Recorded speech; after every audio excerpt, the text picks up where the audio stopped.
Hello everyone, I'm Jennifer Jackson. Once I was the devoted daughter-in-law who bent over backward trying to please an impossible mother-in-law. Now, I'm someone who stood up for herself and discovered the power of karma. Believe me, you'll want to hear how this story unfolds. From the moment I could reach the kitchen counter, I knew baking was my passion. Growing up in the Boston suburbs, I'd spend hours experimenting with recipes in my mom's cozy kitchen. Now, at 32, I'm living my dream as the owner of Sweet Canvas, a boutique bakery nestled in Boston's historic district. The aroma of fresh pastries and the smiles of happy customers make every pre-dawn wake-up worth it. It's actually where I met Michael Thompson, my husband. He walked in for coffee, stayed for a cupcake, and asked me out right there. A whirlwind year later, we were married. That's when Patricia Thompson entered my life. Michael's mother, with her sharp designer suits and sharper tongue, had a way of turning compliments into critiques. You know what would make these desserts even better? Her voice echoes in my memory as she stood before the bakery display case, her critical eye scanning my creations. My friend's daughter runs a bakery in Manhattan. She uses imported French butter. Amanda, my assistant, shot me a sympathetic look while I mustered a polite smile.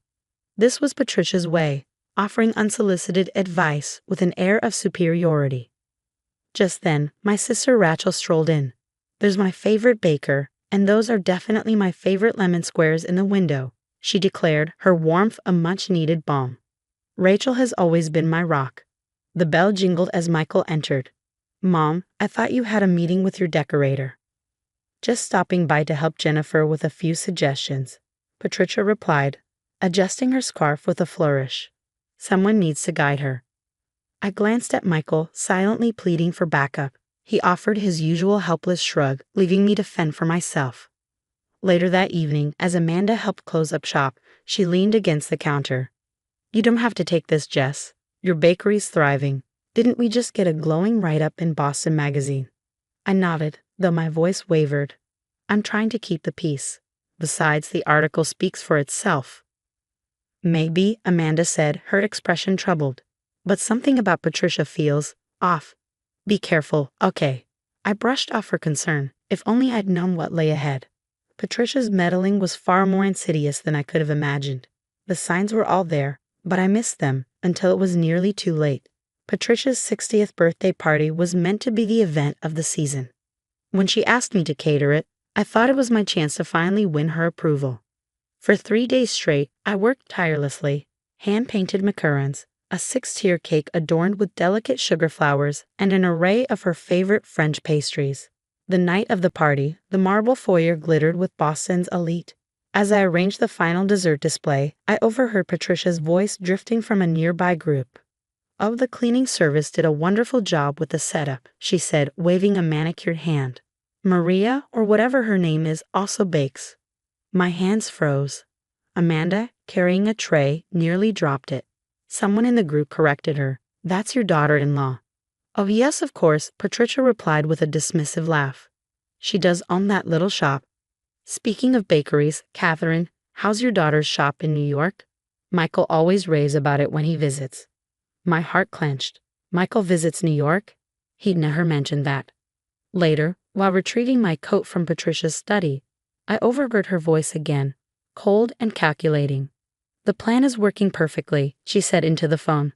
"Once that shabby bakery fails its health inspection next week, Michael will finally see she's not good enough for this family. Catherine's daughter has real potential." The words hit me like a freight train. My phone buzzed, a text from one of my suppliers. "We regret to inform you that we must terminate our contract. We've received complaints about your business." That night, I confronted Michael. "Your mother introduced me as a cleaning lady at her own party, which I catered." I fumed. Michael sighed, pinching the bridge of his nose. "Come on, Jess. You know how she gets at these events. She's under a lot of pressure." "Pressure?" I shot back. "She's trying to set you up with Catherine's daughter." Michael's laugh was hollow. "Don't be ridiculous. Mom's just networking." The conversation went nowhere, leaving a bitter taste in my mouth. The next morning, Amanda called, her voice urgent. "Jess, you need to see this." She forwarded me emails she'd received, and my heart sank. Patricia had been contacting our suppliers, our bank, even health inspectors spreading malicious lies about sweet canvas. I can't believe she'd go this far, I said, my voice trembling with anger. Believe it, Amanda replied grimly. And there's more. Remember those bad reviews that almost ruined us last month? I traced the IP addresses, they all came from the Thompson estate. As if on cue, Rachel burst into the bakery. Sis, you won't believe what I just heard at the gym, she said, breathless. Patricia's telling everyone you bought your good reviews and that your mentorship program is just for publicity. I stared at the photos from the party on my phone. Michael hadn't come home last night. In every shot, he was standing beside Catherine's daughter, with Patricia beaming in the background. The betrayal burned deep, but something else began to surface. Determination. If Patricia wants a war, she'll get one, I said, my voice steady. But she'll learn I'm not so easily eliminated. I've built my business from scratch before, and this time, I have proof of her schemes. The next morning, I began sifting through every email Sweet Canvas had received over the past year.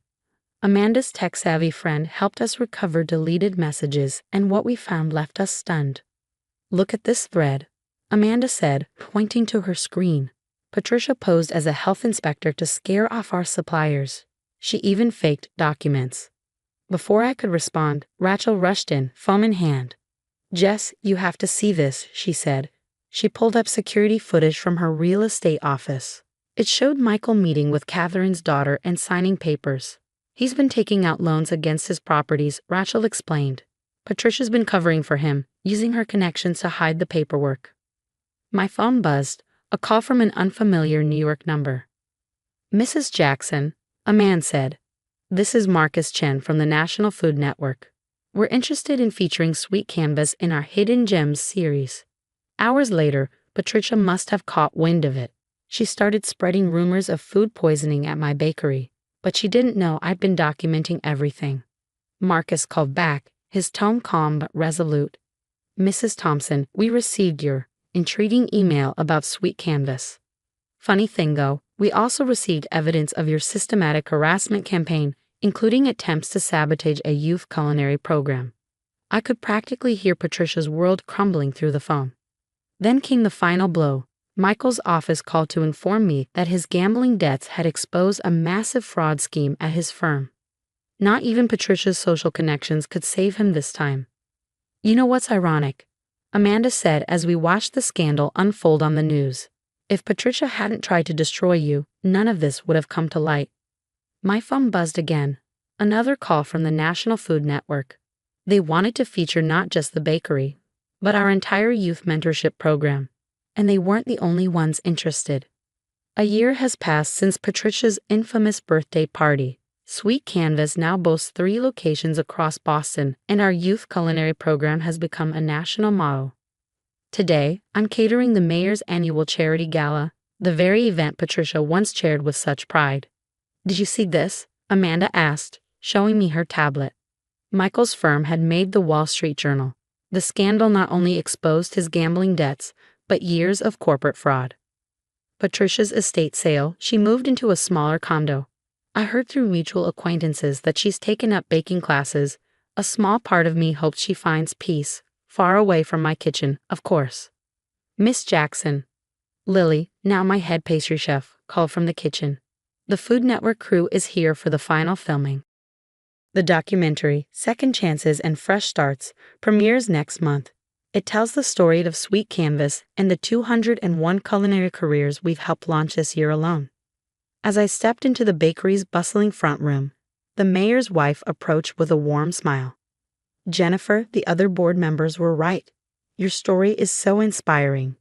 We'd love for you to speak at next month's Women in Business Summit. Rachel arrived moments later, holding her phone with an incredulous expression. You won't believe this, she said. Turns out Patricia was skimming donations from those charity events she used to run. The DA's office is investigating. Before I could respond, a group of Patricia's former society friends approached me hesitantly. Mrs. Jackson, we're launching a scholarship foundation for underprivileged youth, one of them began. Would you consider joining our board?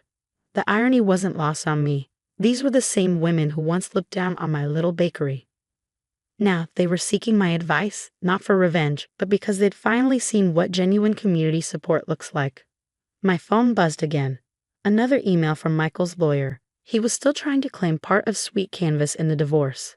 Thankfully, my business documentation was flawless. A lesson hard earned from watching Patricia's schemes unravel. Sometimes the best revenge isn't revenge at all. It's living well, doing good, and letting toxic people face the natural consequences of their actions. Our story doesn't end here. Sweet Canvas has grown to 5 locations across New England, each with its own youth mentorship program. Last month, Lily opened her own cafe, and I couldn't have been prouder watching her cut the ribbon. Michael? He moved to Chicago for a fresh start after completing a rehabilitation program. I wish him well, but that chapter of my life is firmly closed. Patricia occasionally sends messages through mutual acquaintances asking to reconcile, but I've learned that some bridges are better left uncrossed. Just last month, the mayor's office named me Boston's Entrepreneur of the Year. During my acceptance speech, I looked out at the audience, Amanda, Rachel, my students, and even some of Patricia's old friends who've become genuine supporters. Success, I told them, isn't about proving others wrong. It's about proving yourself right. Have you ever experienced someone trying to undermine your success while pretending to help? What would you have done in my position, maintained silence as I initially did, or confronted their manipulation immediately? Some people say I should have given Patricia another chance after everything came to light. What do you think? Did I make the right choice by maintaining firm boundaries, or do you believe in second chances, even with toxic family members? I'd love to hear your thoughts in the comments.